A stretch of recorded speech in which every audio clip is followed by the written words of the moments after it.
Gold trusted gold buyers. మీరు తాకట్టు పెట్టిన బంగారాన్ని విడిపించి ఈ రోజు ఉన్న మార్కెట్ ధరకు కొనబడును.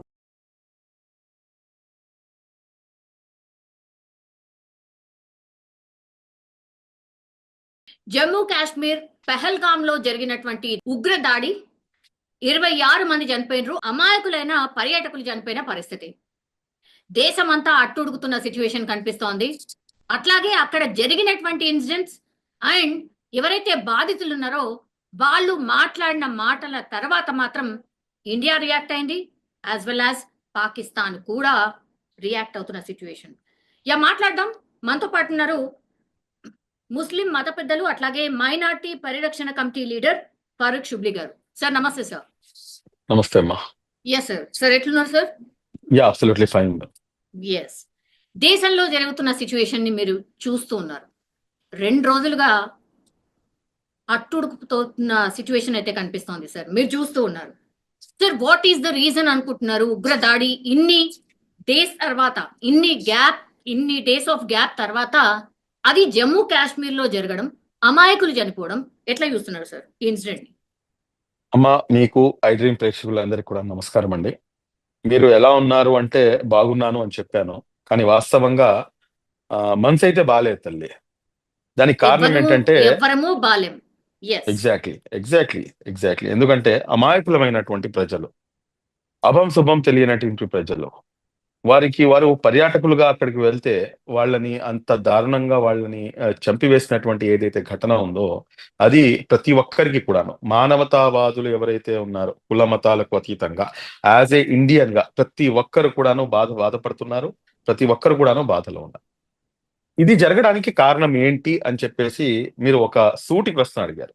నేను దీనికి సూటిగా సమాధానం చెప్తున్నాను తల్లి. అదేంటంటే భారతదేశం యొక్క ఇంటెగ్రిటీ, భారతదేశం యొక్క సమైక్యత, దీనిపై దాడి అండి ఇది. మీరు గమనిస్తే కనుక ఇన్ని సంవత్సరాల తర్వాత, ఇన్ని రోజుల తర్వాత మరలా ఎందుకు అని చెప్పేసి వీళ్ళు పంజా విసురుతున్నారు అంటే కనుక దానికి గల కారణం ఏమిటంటే, ఇంతకు ముందు కాశ్మీర్ సపరేట్ స్టేట్ గా ఉండాలని చెప్పేసి, లేకపోతే కొంతమంది ఏమో కాశ్మీరు మేము దాయాది దేశమైనటువంటి దాంట్లో భాగస్వామ్యం అవుతాం అని చెప్పేసి, కొంతమంది ఏమో మాకు సపరేట్ స్టేట్ కావాలని చెప్పేసి అనేకమైనటువంటి వాదనలు వినిపించేవి. కానీ ఆర్టికల్ 370 అనేది రద్దు చేసిన తర్వాత జరిగినటువంటి పరిణామాలు, దాని తర్వాత అక్కడ జరిగినటువంటి ఉద్రిక్త పరిస్థితులు, దాని తర్వాత మొత్తం సెటరైట్ అయ్యి ఈ రోజున పరిస్థితి ఎలా ఉందంటే కంప్లీట్ గా మన అండర్ కంట్రోల్లోకి వచ్చేసింది. అక్కడ ఉన్నటువంటి కాశ్మీరీ ప్రజలు సైతం కూడాను మేము భారతదేశంలో అంతర్భాగము అని చెప్పేసి నమ్మేటటువంటి పరిస్థితులు వాళ్ళు వచ్చేసారు. వాళ్ళు ఈ రోజున ఈ సంఘటన జరిగిన తర్వాత అక్కడ జరుగుతున్నటువంటి ఏదైతే ర్యాలీలు కానివ్వండి, లేకపోతే ప్రజల యొక్క కోపం కానివ్వండి, మీరు ఒకసారి గమనిస్తే కనుక వాళ్ళు బయటకు వచ్చి ఇది అత్యంత దారుణం అని చెప్పేసి ముక్త కంఠంతో వాళ్ళు ఖండిస్తున్నారు. నంబర్ 1. నంబర్ 2, హిందూ ముస్లింల ఐక్యత వర్ధిల్లాలి అని చెప్పేసి నినాదాలు ఇస్తున్నారు. ఇదంతా ఒక ఎత్తైతే కనుక ఈ రోజున వారు చంపింది కేవలం 26 మంది హిందువులు అని చెప్పేసి మనం భావిస్తే కనుక తప్పు తల్లి. ఎందుకు అంటున్నానంటే 26 మంది కేవలం హిందువులు, 26 మంది ప్రాణాలు మాత్రమే కాదు వాళ్ళు తీసుకుంది యావత్తు కాశ్మీరీ ప్రజల యొక్క ప్రాణాలు. ఎందుకు నేను ఈ మాట అంటున్నానంటే దాదాపు మీరు గమనిస్తే కనుక ఆ పర్యాటక రంగం పైనే కాశ్మీర్ అనేది ఆధారపడి ఉంటుంది. పర్యాటకులు వెళ్తేనే కదా వాళ్ళకి ₹1 వచ్చేది. పర్యాటకులు అక్కడికి వెళ్తేనే అన్ని రంగాలు కూడాను అభివృద్ధి చెందుతాయి అక్కడ. ఒకవేళ ఇటువంటి సంఘటనలు జరిగితే, ఒకవేళ ఏముంది, ఇప్పుడు ఈ సంఘటన జరిగిన తర్వాత పర్యాటకులు అక్కడికి వెళ్తారమ్మా? అది ఎంత పెద్ద దెబ్బ! అది ఆర్థిక వ్యవస్థపై, ఆర్థిక మూలాలపై దెబ్బ కొట్టారు. అక్కడ హిందువా ముస్లిమా అనేది కాదు, వాళ్ళు కేవలం ఏంటంటే ఎవరైతే ఈ కాశ్మీరు నెమ్మదిగా వీళ్ళు భారతదేశంలో అంతర్భాగం అని చెప్పేసి అనుకుంటున్నారు, దీన్ని మనం డిస్టర్బ్ చేయాలి అని చెప్పేసి పన్నినటువంటి కుట్ర అది. నేను ఈ సందర్భంగా హిందువా ముస్లిమా అది కాదు అని ఎట్లా అంటున్నారు? ఐడి కార్డ్స్ చూసారు మీరు, హిందువా ముస్లిమా? హిందూ అయితే ఒక పక్కకు రండి, ముస్లిం అయితే ఇంకో పక్కకు వెళ్ళండి. హిందువులను టార్గెట్ చేసి హిందువులను మాత్రమే చంపారు సార్. ఒక్క ముస్లిం అయినా కనిపిస్తున్నారు? ఒక్క ముస్లిం? ఎవరు చనిపోయింది పాపం? ఆ హార్స్ రైడింగ్ ఎవరైతే అతను ఉన్నాడో ఆయన ఏదో రైఫిల్ అంటే లాక్కునే ప్రయత్నం చేస్తే ఆయన ప్రాణాలు, ఆ ఒక్క ప్రాణం మాత్రమే పోయింది సార్ ముస్లింది. మిగతా వాళ్ళందరూ కూడా హిందువులే. మీకు ఒక చిన్న విషయం చెప్తారమ్మా. మీరు ఒక్క ప్రాణం పోయింది, అతను లాక్కునే ప్రయత్నం చేశారు అంటున్నారు. కానీ నా దగ్గర ఉన్నటువంటి వాస్తవాలు, అది కూడాను నేషనల్ మీడియాలో ప్రచురితమైనటువంటి వాస్తవాలు, యావత్తు మీడియా మొత్తం కూడాను చూపించినటువంటి వాస్తవాలు ఏమిటంటే, ఆ వ్యక్తి అనేక మంది ప్రాణాలను కాపాడుతూ అతను చనిపోయాడు. ఎస్ సార్, అతను ఎస్. కూడాను ముస్లిమే. నేను ఇక్కడ హిందువా ముస్లిమా అని చెప్పి నేను డిబేట్ ఆ చేసి ఒక్క చూడదలుచుకోవట్లేదు. సార్ ఆ ఒక్కతనే ఒక్కతనే. ఎస్. ఒక్కతనే కానీ ఇక్కడ గమనించాల్సింది ఏంటంటే, ఎవరైతే ఈ ఉగ్రవాదులు చేసినటువంటి దాడి ఏదైతే ఉందో, దీనికి రెండు అంశాలు నేను మీ దృష్టికి తీసుకొస్తాను. ఇస్లాం అసలు ఏం చెప్తుంది, ఇస్లాం ధర్మం ఏం చెప్తుంది అనేది నేను మీకు స్పష్టత ఇస్తాను. లా ఇక్రాఫ ఫిద్దీన్ అంటే ఇస్లాంలో ఎటువంటి జబర్దస్తి లేదు. మీరు చెప్పిన విధంగా వాళ్ళు ముష్కరులు ఏం చేశారు, మీకు కలమా వచ్చా, మీరు కలమా వస్తే మీరు కలమా చదవండి, లేదంటే కనుక నువ్వు హిందువా ముస్లిమా అని చెప్పేసి అతన్ని ఐడెంటిఫై చేసి మరీ చంపారు. అసలు జబర్దస్తియే లేదు ఇస్లాంలో. అలాంటప్పుడు నువ్వు ఏ రకంగా చంపుతావు? ఒకటి, నువ్వు జబర్దస్తి చేసావు, లా ఇక్రాఫ ఫిద్దీన్ అని చెప్పేసి ఖురాన్ అంటుంది, ఇస్లాంలో జబర్దస్తి లేదు అని చెప్పేసి నువ్వు నాన్ ముస్లిం అయిపోయావు. నువ్వు నంబర్ 1. నంబర్ 2, ఏదైతే అమాయకమైనటువంటి ప్రజలను నువ్వు కాల్చి చంపావో, ఖురాన్ చాలా స్పష్టంగా ఇస్తున్నటువంటి ఉపదేశము 5వ అధ్యాయం 32వ వాక్యం, సూరే అల్మైదా అంటారండి. అందులో చెప్తున్నటువంటి వాక్యం ఏంటంటే, ఒక అమాయకమైనటువంటి ప్రజల యొక్క ప్రాణాలను కనుక నువ్వు హరిస్తే నువ్వు యావత్తు మానవాళి యొక్క ప్రాణాలను హరించినట్టే. అదే విధంగా ఒక అమాయక ప్రజల యొక్క ప్రాణాలను నువ్వు కాపాడితే కనుక యావత్తు మానవాళిని కాపాడినట్టే అని చెప్పేసి. సార్ మరి వన్ అలాంటప్పుడు బేసిక్ క్వశ్చన్ సార్, వన్ ఈ బేసిక్ యధవులు క్వశ్చన్ సార్. ఎవరైతే ఉన్నారో వీళ్ళు ముస్లింలు అని చెప్పేసి వాళ్ళ క్లెయిమ్ ఎలా చేస్తారండి? వాళ్ళు ఖురాన్ కి వ్యతిరేకంగా పనిచేశారు. ఏదైతే ఇస్లాం ప్రతి ధర్మం ఉందో, ముస్లిం సార్ ప్రతి ముస్లిం ఖురాన్ చదువుతారా సార్? ఏ ఏజ్ నుంచి చదువుతారు సార్? ప్రతి ముస్లిం ఖురాన్ చదువుతాడా అంటే కనుక ప్రతి ముస్లిం ఖురాన్ చదవాలి అంటాను నేను. చదువుతారా చదవరా? చదువుతారు, ఖచ్చితంగా ఏ చదువుతారు. ఏజ్ నుంచి సార్? సార్ ఏ ఏజ్ నుంచి సార్? ఆ, మీకు ఇప్పుడు నా పిల్లలు ఉన్నారమ్మా. నా పిల్లలు అయితే నాకు 4th క్లాస్ నుంచి, అంటే వాళ్ళ అక్షరాభ్యాసమే ఖురాన్తో మొదలు పెడతాము. అచ్చా, ఓకే. సో అక్షరాభ్యాసమే ఇప్పుడు ఖురాన్తో దాడి చేస్తాం. చేసిన వాళ్ళు కూడా డెఫినెట్లీ ఖురాన్ చదివే ఉంటారుగా మీరు అన్నట్టుగా. అంటే అవునమ్మా. ఖురాన్ ఏం చెప్తోంది, దానికి అపోజిట్ గా ఎట్లా చేస్తారు మరి? ఎస్, అంతా ఖురానే కదా, ఎట్లా అవునమ్మా. చేసిండ్రు ఇప్పుడు మరి? ఒక సమాజంలో ఇప్పుడు దొంగలు కేవలం ముస్లింలలోనే ఉన్నారా, లేకపోతే ఒక మతంలోనే ఉన్నారా? రేపిస్టులు, మర్డరిస్టులు, మానభంగాలు చేసేవాళ్ళు, సార్ డకాయిట్లు గాళ్ళు కామనైజ్ చేయకండి సార్. కామనైజ్ సార్ కాదమ్మా. కామనైజ్ మీరు yes sir. ఇక్కడ గమనించాల్సింది ఏంటంటే, అన్ని సమాజాల్లో కూడాను దరిద్రులు ఉంటారు. వాళ్ళు చేసినంత మాత్రాన అది మొత్తం సమాజంపై ఆపాదించడం అనేది తప్పు అంటున్నాను. వాళ్ళు చేసింది 100% తప్పు, క్షమించరాని నేరము. వాళ్ళని ఊచకోత కోయాలి, వాళ్ళని నడి రోడ్డుపై నుంచోబెట్టి వాళ్ళని బుల్లెట్స్ తో కాల్చి చంపాలి, వాళ్ళని బహిరంగంగా ఉరి తీయాలి అని చెప్పేసి ముస్లిం సమాజం కోరుతుంది. మేము డిమాండ్ చేస్తున్నాము. అందులో ఎటువంటి అతిశయోక్తి లేదు. కానీ ఆ నింద మొత్తం యావత్తు సమాజంపై మీరు మోస్తారంటే కనుక అది సమంజసం కాదు కదా. చంపినవాడు ముస్లిము, కాపాడినవాడు ఒక ముస్లిం ఉన్నాడు అక్కడ. మరి అలాంటప్పుడు ఆ ముస్లిం ఎందుకు కాపాడాడు? వాడు నిజమైనటువంటి ఏదైతే ఆ మానవతావాది ఉందో వాళ్ళలోంచి అది బయటకు వచ్చాడు. వీళ్ళు ఎవరైతే ఉన్నారో, ఈ దరిద్రులు ఎవరైతే ఉన్నారో, 26 members versus 1 sir. ఎగ్జాక్ట్లీ అమ్మా. నేను కాదనట్లేదు, దానికి నేను వ్యతిరేకం కాదు, అది తప్పు అని చెప్పి నేను ఖండిస్తున్నాను. కానీ ఒక్క ప్రాణమైనా కానీ 26 ప్రాణాలైనా కానీ ఏదైనా కానీ ఒక అమాయకమైనటువంటి ప్రాణాన్ని హరించడం అనేది తప్పు. ఇందులో ఎటువంటి అతిశయోక్తి లేదు. అది కూడా ఇస్లాం ధర్మం పేరు చెప్పి మరి ఆ పని చేయడం అనేది తప్పు. ఏదైతే ఈ పాకిస్తానీ ఉగ్రవాదులు చేస్తున్నటువంటి ఈ దుశ్చర్యలు ఉన్నాయో వారు ఎందుకు చేస్తున్నారు అనేది మనం గమనించాలి. ఈ సమయం మన దేశానికి కావాల్సింది హిందువా, ముస్లిమా, లేకపోతే కాంగ్రెసా, బీజేపీయా, నువ్వు ఆర్ఎస్ఎస్ లేకపోతే ఏ జమాత్తో సంబంధం ఉంది, నువ్వు క్రైస్తవుడువా, నువ్వు సిక్కువా, నువ్వు హిందువా కాదు. మనం విఆర్ ఇండియన్స్ అన్న ఏకైక నినాదాన్ని తీసుకొని ముందుకు వెళ్లాల్సినటువంటి అవసరం ఉంది. ఈ రోజున పాకిస్తాన్ ఉగ్రవాదులు చేసినటువంటి చర్యను మనం దానికి ఇక్కడ ఉన్నటువంటి ముస్లింలపై మనం ఆపాదిస్తామంటే కనుక అది ఏమాత్రం కూడాను సహేతుకం కాదు అన్న సంగతి గమనించాలి అంటున్నాను నేను. సార్ ఎప్పుడైనా మీరు జమ్మూ కాశ్మీర్ వెళ్ళినరా? ఎస్పెషల్లీ ఈ ప్లేస్ కి వెళ్ళాను. ఎట్లా వెళ్ళాను. ఎట్లా ఎంట్రీ ఇచ్చి ఉంటారు లోపలికి? How come? మీరు దట్టు చాలా వ్యాలిడ్ యూనిఫామ్ క్వశ్చన్ ఎట్లేసుకుంటారు? అడుగుతున్నారు. మీరు చాలా వ్యాలిడ్ క్వశ్చన్ అడుగుతున్నారు. మీ క్వశ్చన్ కి నేను ఎలా ఎంటర్ అయ్యాను ఏంటి అనేది నేను దాని సమాధానం మీకు కూడా తెలుసు. కానీ మీరు ఎందుకు అడుగుతున్నారనే దీంతో నేను మీకు ఆన్సర్ ఇస్తున్నాను. చూడండమ్మా, 2000 మంది పర్యాటకులు ఉన్నారు అక్కడ. నేను ఎవరిని నిందించట్లేదు. నేను ఏ పార్టీ పేరు తీసుకోను. కానీ let's come to the common sense point. 2000 మంది పర్యాటకులు అక్కడ ఉంటే కనుక నేను అక్కడికి వెళ్ళినప్పుడు నాకు ప్రతి కిలోమీటర్ కి ఆర్టికల్ 370 తీసేసిన ఐ థింక్ 1.5 మంత్ తర్వాత నా విజిట్ ఉంది. ఓకే. నేను పర్టికులర్ గా వెళ్ళాను అసలు ఏంటి అక్కడ పరిస్థితి అని చెప్పేసి.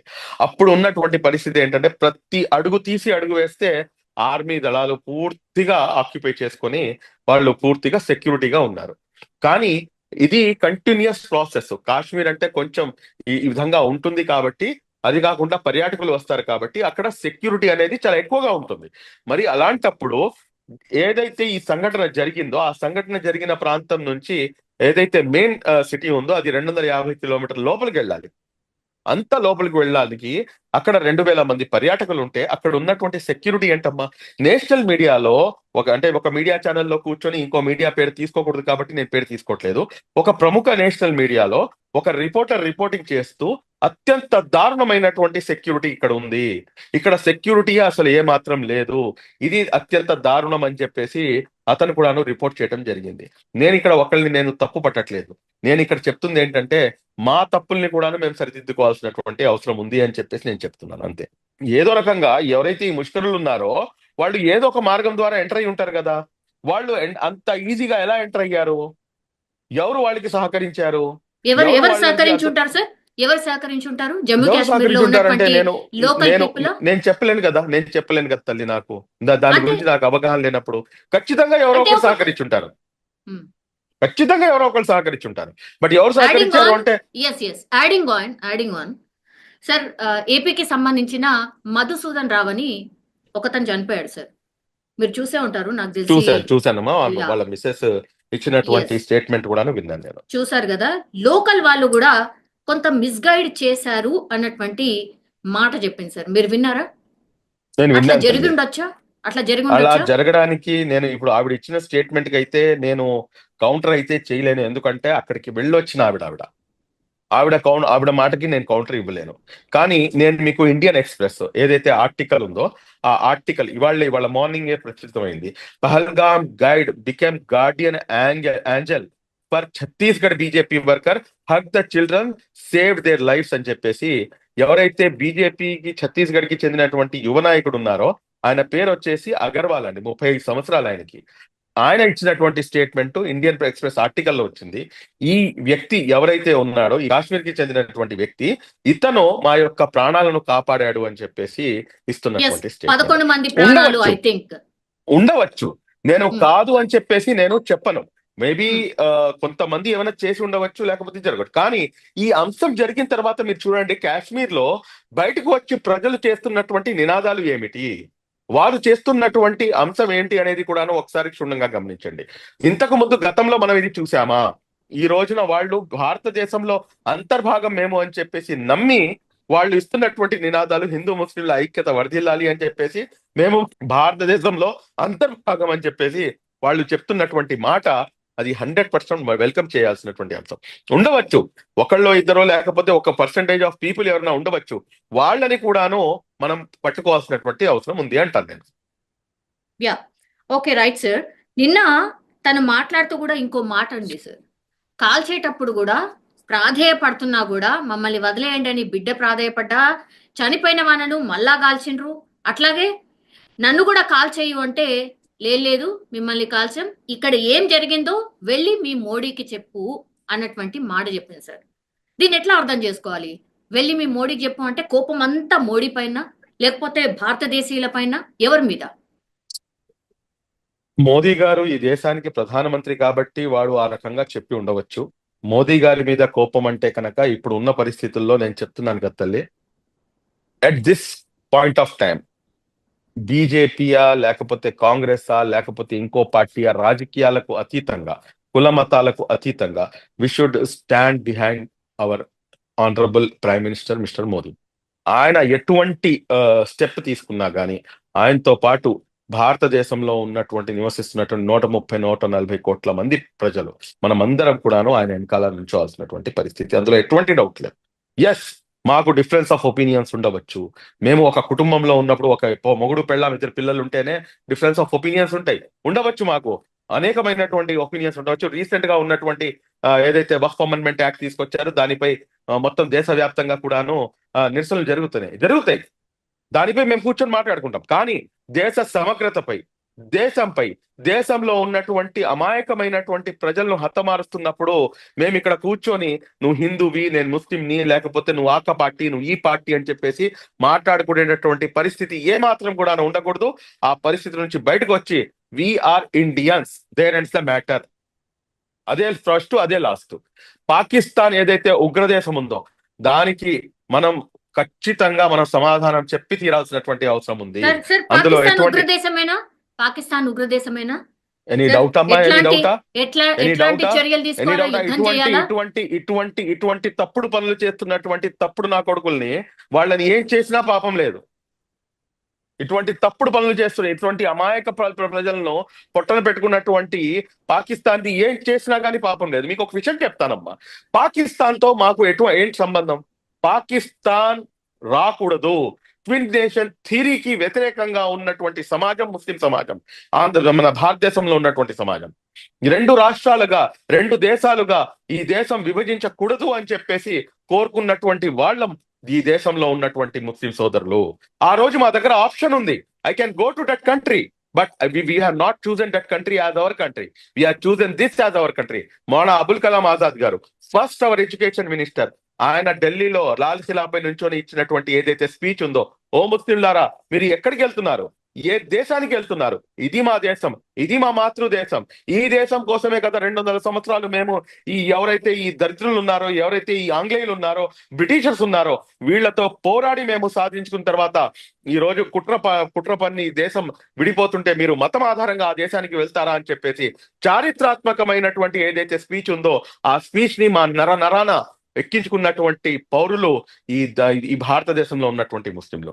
వీఆర్ లెఫ్ట్ లెగ్ తో పాకిస్తాన్ ని లెఫ్ట్ లెగ్ తో తన్ని ఈ దేశం మాది, ఈ దేశం నాది, ఈ దేశం మనది అని చెప్పేసి భావించి ఇక్కడ మనం అందరం కూడా కలిసిమెలిసి ఉంటున్నట్టు ఏదైతే కలిసిమెలిసి ఉండేటటువంటి ఏదైతే ప్రక్రియ ఉందో దీన్ని అంతం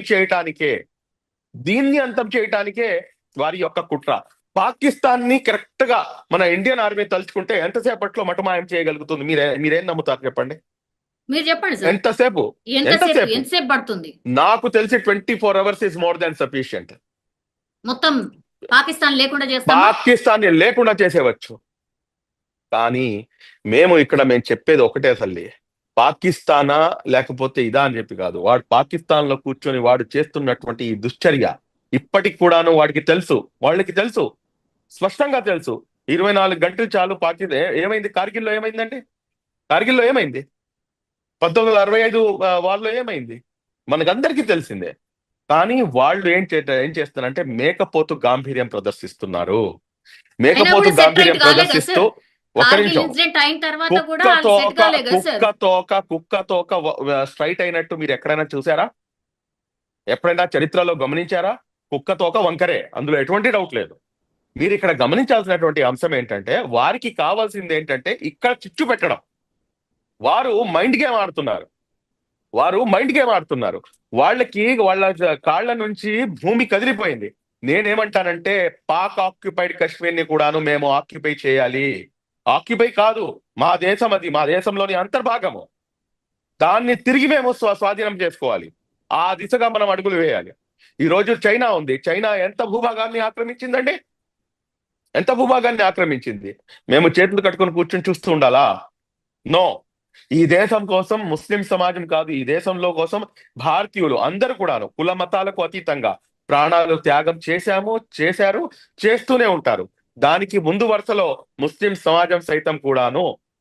భారతదేశ ముస్లిం సంతతి ఇక్కడ నివసించేటటువంటి ముస్లింలు ఈ దేశం కోసం తన ప్రాణాలు త్యాగం చేస్తారు, అవసరం పడితే మళ్ళా చేయడానికి కూడా సిద్ధంగా ఉంటారు. ఈ డిస్టర్బెన్స్ తీసుకుని రావడానికే వాళ్ళు కుట్ర పన్నుతున్నారు. ఆ కుట్రలో మేము భాగస్వామ్యం కాకూడదు అంటున్నాను నేను. ఇక్కడ వాళ్ళు అక్కడ వెళ్ళొద్దు, అక్కడ వాళ్ళు ఇక్కడికి రావద్దు. 48 hours was the dead line మనం పెట్టింది. అట్లాగే బీసీసీఐ కూడా ఒక డిసిషన్ తీసుకుంది. క్రికెట్ మేబీ ఇంకా ఫర్దర్ గా కూడా ఆడకపోవచ్చు. సినిమాలు అక్కడ యాక్టర్స్ కి సంబంధించిన సినిమాలు ఇక్కడ ప్రదర్శించడానికి లేదు, నిషేధం ఒకటి. కానీ సార్ నిన్న ఢిల్లీ ఎంబసీ, పాకిస్తాన్ ఎంబసీలో కేక్ కట్ చేశారు సార్. జస్ట్ పహల్గామ్ ఇన్సిడెంట్ జరిగిన కొద్దిసేపటికే కేక్ లోపలికి తీసుకువెళ్ళడానికి ఒక మనిషి ప్రయత్నం చేస్తుండ్రు. ఐ థింక్ ఆ వీడియో చాలా వైరల్ అయింది, మీరు కూడా చూసే ఉంటారు సార్. మీ ఒపీనియన్ ఏంటి? ఎందుకు నేను కేక్? వీడియో అయితే చూశానమ్మా, కానీ కొన్ని అథెంటిక్ సోర్సెస్ ద్వారా నేను తెలుసుకుంది ఏంటంటే అది దాని యొక్క క్రెడెన్షియల్స్ నాకు కరెక్ట్ గా దొరకలేదు. బహుశా మీరు కూడాను ఏకీభవించి ఉండవచ్చు. నేషనల్ మీడియా కానీ ఏది కూడాను దాన్ని కవర్ చేయలేదు. ఒకవేళ నిజంగా అది నిజమైతే గనక, అది సార్ ఒకవేళ అది నేషనల్ కనుక మీడియానే కదా ఒకవేళ అడుగుతోంది. సరే మీ మాటకే ఎందుకు అని వస్తున్నాను, అంటే మీ మాటకే ఏమి వస్తున్నానమ్మా. కూడా చెప్పకుండా ఒకవేళ అది కనుక నిజమైతే కనుక వాళ్ళని ఇమ్మీడియట్ గా అరెస్ట్ చేయాలి. ఇప్పుడు ఈ దేశంపై జరిగిన దాడికి ఇదే దేశంలో ఉంటూ ఇదే దేశంలో వాడు కేక్ తీసుకొచ్చి వచ్చాడంటే వాడికి ఎంత గుండె ధైర్యం అమ్మా వాడికి. వాడిపై మనం ఏం యాక్షన్ తీసుకున్నాం? వాడిని మనం అరెస్ట్ చేశామా లేదా? ఎందుకు చేయకూడదు అరెస్టు? చేయవచ్చు కదా. 26 మంది ప్రాణాలు పోగొట్టుకుంటే వాడు ఇక్కడ కేక్ తీసుకొచ్చి వాడి సెలబ్రేషన్స్ అని చెప్పేసి వాడు ఇక్కడికి వస్తుంటే అలాంటి వాడిని మనం అరెస్ట్ చేయాలా, చేయకూడదా? దేశ వ్యతిరేక చర్య కదా అది. మళ్ళా ఎటువంటి యాక్షన్ తీసుకున్నారనేది కూడాను మనం గమనించాల్సిన అవసరం ఉంది. సార్ మా చూడండి తల్లి, ఇదంతా కాదు, ఒకటి ఇప్పుడు ఉన్న సిచ్యువేషన్ లో we should be United, we should not divide. వారి యొక్క అంటే ఏదైతే అంతకంటే ముందు కుట్ర మనం ఉందో, లేమా సార్? అంతకంటే ముందు మనం లేమా? మనం ఉన్నామనే కదా అనుకున్నాం. ఇప్పుడు ఉన్న సిచ్యువేషన్ లో ఏదైతే ముస్లిం వల్ల జరిగింది, ముస్లిం సమాజం వల్ల జరిగింది, లేకపోతే మద్రసాల వల్ల జరిగింది, ఈ ఏదైతే కొన్ని కామెంట్స్ ఉన్నాయి చూడండి, ఇది వాళ్ళు ఏదైతే కుట్ర పన్నుతున్నారో ఆ కుట్రని మనం దగ్గరుండి సక్సెస్ చేసిన వాళ్ళం అవుతాము. We are Indians, there ends the matter, whoever it may be. నువ్వు ఏ మతానికి చెందిన వాడివైనా ఉండు, నువ్వు ఏ పార్టీకి చెందిన వాడివైనా ఉండు, నువ్వు ఏ దీనికైనా కానీ ఏ ఆర్గనైజేషన్ చెందిన వాడివైనా ఉండు, బట్ వీఆర్ ఇండియన్స్ అన్న ఏకైక నినాదం మన దగ్గర ఉండాలి. అది నేను చెప్పదలుచుకుంటున్నాను. ఇప్పుడు నెక్స్ట్, ఇప్పుడు ఈ ఇన్సిడెంట్ జరిగినటువంటి ప్రాంతంలో మళ్ళీ ఎవరైనా వెళ్తారా సార్? మళ్ళీ నేను నార్మల్ ఇందాక స్టేజ్ అదే కి కదా రావడానికి, చెప్పిందమ్మా, నార్మల్ కనీసం స్టేజ్ 6 కి నుంచి 8 రావడానికి నెలలు పడుతుంది. కనీసం 6 నుంచి 8 నెలలు పడుతుంది. అయినా అంటే కాన్ఫిడెన్స్ వస్తుందా? చాలా కష్టం కదా తల్లి. ఇప్పుడు to be frank enough with you, this year I was planned 4th of May NEET exams ఉన్నాయి. నీట్ ఎగ్జామ్స్ అయిపోయిన తర్వాత పిల్లలు అడిగితే కూర్చొని మేము డిస్కషన్ చేసుకున్నాం ఇంట్లో, ఎక్కడికి వెళ్దాము ఈసారి అని చెప్పేసి కూర్చొని మాట్లాడుకుంటూ జమ్మూ అండ్ కాశ్మీర్ మన డిస్కషన్ లో టాప్ లో ఉంది. ఇప్పుడు వస్తారా? ఇప్పుడు రారు. అంటే వారి యొక్క ఆర్థిక మూలాలపై, జమ్మూ కాశ్మీర్ యొక్క ఆర్థిక మూలాలపై పాకిస్తాన్ దాడి చేసింది. మా దేశం యొక్క ఆర్థిక మూలాలపై వాళ్ళు దాడి, మనం చేయాల్సింది కూడాను అదేనమ్మా. వారి యొక్క ఆర్థిక మూలాలను నష్టపరచాలి. నేను ఒక సోర్స్ ద్వారా నాకు తెలిసింది ఏంటంటే అక్కడ వాటర్ బాటిల్ 140 రూపాయలంట, అక్కడ ఒక లీటర్ మిల్క్ 200 రూపాయలంట, 4 బ్రెడ్ ముక్కలు ఉండే బ్రెడ్ ప్యాకెట్ 300 రూపాయలంట. ఇంత ఇన్ఫ్లేషన్ ఉన్నటువంటి పరిస్థితి పాకిస్తాన్ది. పాకిస్తాన్ యొక్క ఆర్థిక వ్యవస్థని ఇంటర్నేషనల్ లెవెల్లో మోదీ గారు దెబ్బతీస్తారు అని చెప్పేసి మేము భావిస్తున్నాము. సార్ బార్డర్ లో ఉన్నటువంటి సిచ్యువేషన్ ఏంటి sir? Surface to surface missile ప్రయోగం చేయబోతున్నామని పాకిస్తాన్ అనౌన్స్ చేసింది. మనమేమో కొంత అడ్వాన్స్ గా ఐఎన్ఎస్ విక్రాంత్ ని మనం చూపించేసాం what it is going to do అనేది. నెక్స్ట్ ఏం జరగచ్చు సార్? నేనైతే మనస్ఫూర్తిగా కాంక్షించేది ఒకటే, ఈట్ కా జవాబ్ పత్తర్ సే దేనా అంటాను. సమస్య లేదు దాంట్లో, ఎక్కడ కూడాను తగ్గడానికి అవసరమే లేదు. దెబ్బకి దెబ్బ ప్రతీకారం ఉండాల్సిందే, అందులో అనుమానమే లేదు. ఇప్పుడు అక్కడ బార్డర్ లో పరిస్థితి ఏంటి అంటే కనుక, ఆ బార్డర్ లో పరిస్థితి, నేనైతే బార్డర్ దగ్గరికి వెళ్ళలేదు కాబట్టి అక్కడ పరిస్థితులు ఏంటని చెప్పలేను. కానీ one thing I can definitely share with you, ఈ ప్రెసెంట్ సిచ్యువేషన్ లో మన ఇండియన్ ఆర్మీ కానివ్వండి, లేకపోతే మా ప్రభుత్వం కానివ్వండి, తీసుకునేటటువంటి స్టెప్స్ ఏదైతే ఉంటాయో అవి వాటిని మనం మాట్లాడకపోవటమే మంచిది. ఎందుకంటే అది హైలీ సెక్యూర్డ్, హైలీ సేఫ్టీ ఉన్నటువంటి అంశాలు అవి. వాటిని మనం డిస్కస్ చేయకపోవటం మంచిది. బట్ మా మనస్ఫూర్తిగా కాంక్షించేది ఒకటే, పాకిస్తాన్ని మటుమాయం చేయాల్సినటువంటి అవసరం ఉంది. పాక్ ఆక్యుపైడ్ కాశ్మీర్ మాత్రమే కాదు, ఒకవేళ యుద్ధం గనక మొదలైపోతే కనుక పనిలో పని మొత్తం పాకిస్తాన్ని కూడాను మనం మళ్ళా కైవసం చేసుకొని అఖండ భారతదేశం వైపుకి అడుగులు వేయాలని చెప్పేసి నేను కాంక్షిస్తున్నాను.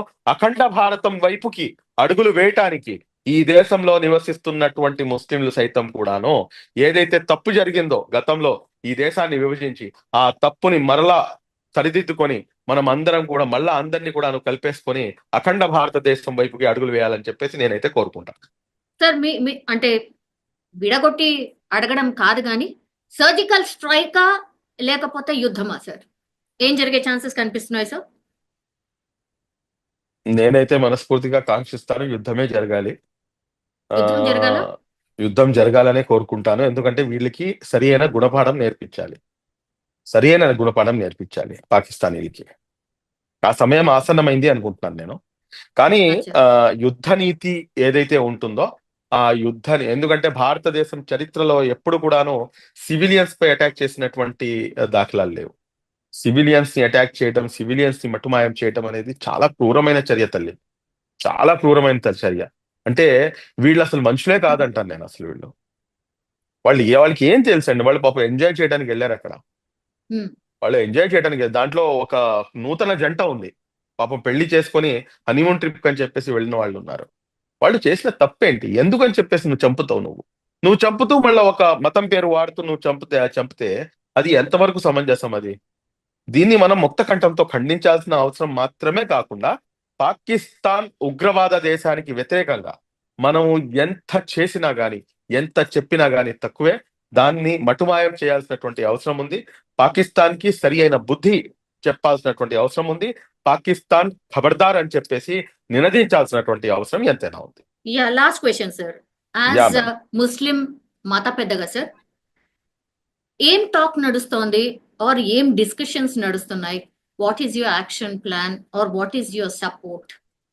చూడండి అమ్మా, ఒకటి నేను ఫస్ట్ క్లారిఫికేషన్ ఇస్తాను. ఐఎమ్ నాట్ ఏ ముస్లిం మత పెద్ద. నేను ఒక సోషల్ యాక్టివిస్ట్ ని, ఒక పొలిటికల్ ముస్లిం మత పెద్ద అంటే కనుక దానికి ఖురాన్ గ్రంథం మొత్తం కంఠస్థం చేసి ఉండాలి. బట్ ఆహార్యం ద్వారా నేను మీకు ముస్లిం మత పెద్దలా కనిపించవచ్చు, తప్పేం లేదు మీరు చెప్పిన దాంట్లో. బట్ ఇక్కడ మా మనసుల్లో నడుస్తుంది ఒకటే తల్లి, ఇది ఏంటిది, ఇది మా ప్రాణాలకి ఏంటిది, ఎందుకని చెప్పేసి ప్రతిసారి ఇది జరగాలి. మనం ఇప్పుడు మీరు చూడండి, మీరు అసదుద్దీన్ అవేసి, నాకు అసదుద్దీన్ అవేసి అన్నా కానీ నాకు చాలా విషయాల్లో నేను అతనితో వ్యతిరేకిస్తాను, చాలా విషయాల్లో వ్యతిరేకిస్తాను. బహిరంగంగా అనేక అంశాలు నేను మాట్లాడి ఉన్నాను కూడా. కానీ మీరు చూడండి, నిన్న నేను ఒక మన టీవీ ఛానల్లోనే కూర్చొని నేను ఇచ్చాను, ఒక కాల్ ఇచ్చాను. అదేంటంటే, ఏదైతే ఇవాళ ఫ్రైడే అమ్మా, ఇవాళ జుమ్మా, ఇవాళ ఫ్రైడే, అనేక మంది గుమ్మగుడతారు. ఈ ఎంతమంది అయితే 26 మంది ఇన్నోసెంట్స్ ఉన్నారో, వీళ్ళ ప్రాణాలు పోగొట్టుకున్నారో, వారి కోసం ప్రత్యేక ప్రార్థనలు నిర్వహించండి అని చెప్పేసి అప్పీల్ చేయడం జరిగింది. అదే విధంగా అసదుద్దీన్ ఓవైసీ గారు ఈ రోజున బయటకు వచ్చి ఆయన నల్ల రిబ్బన్ ధరించి మీ యొక్క వ్యతిరేకతను మీరు స్పష్టంగా చూపిస్తూ మీరు ముందుకు అడుగు వేయండి అని చెప్పడం జరిగింది.